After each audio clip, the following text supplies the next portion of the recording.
So, Razer is making an Android phone. Razer, if you're not familiar with them, is the brand that's best known for gaming laptops and peripherals, which last year gobbled up Nextbit, the company behind the Robin that was led by former HTC design lead Scott Croyle. Croyle has since left Razer to start his own design consultancy, but the team that he built at Razer remains in place. Anyway, the Razer Phone. The company calls it a phone for gamers as much as a gaming phone.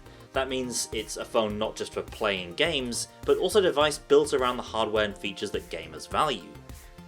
And that's plain to see just by looking at it. This phone is a tank. The 5.7-inch display is flanked by dual stereo speakers and contained in a great big unapologetic black metal chassis. The Nextbit DNA is evident here too. Again, in the speakers, but also in the proportions and how angular this phone is, and the placement of the fingerprint scanner on the side. The murdered out aluminium gives it an imposing yet modern look. Like many of Razer's laptops, it means business, but it's not too over the top. Being a phone for gamers, high-end specs are a major focus. You get a Snapdragon 835, 8GB of RAM, 64GB of storage plus microSD, and a 4000 mAh battery, matching the capacity of the Huawei Mate 10. Razer's also shipping the first phone with Qualcomm Quick Charge 4 Plus for extra quick refills. The speakers are fantastic and ludicrously loud, and you'd hope so, since the Razer Phone is the latest Android flagship to forego the 3.5mm headphone jack. The display is a 5.7-inch sharp panel at Quad HD resolution, but what's really unique about it is that it's a 120Hz panel, and that faster refresh rate makes everything, including gaming, extra smooth. Razer has developed a dynamic refresh rate technology that intelligently adjusts it as high or as low as is required by whichever app you're using. And that helps to save power as well as provide a buttery smooth experience. So the extra frames make everything look smoother, but obviously gaming is where this feature is expected to set the Razer Phone apart. Many games will just work at 120Hz, but Razer says it's also working with developers to uncap frame rates to make sure the phone is widely supported across all major Android games.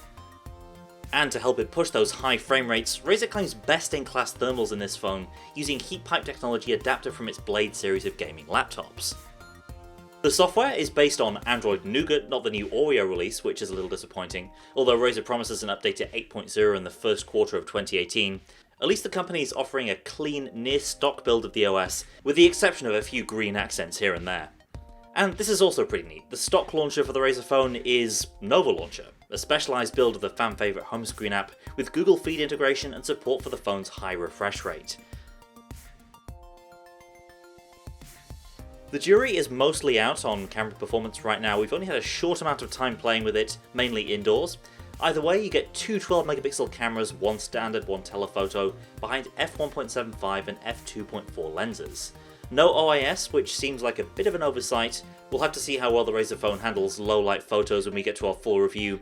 Either way, the handful of indoor photos we shot turned out pretty well.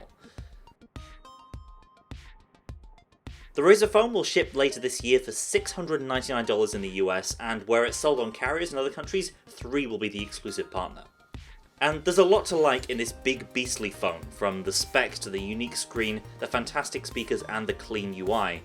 But we'll have to give it the full review treatment before we know whether this phone's unique display and powerful hardware can make up for the handful of missing features like OIS and water resistance. Stay tuned to Android Central and be sure to subscribe so you don't miss our Razer Phone review coming soon. Thanks for watching, and I'll see you next time.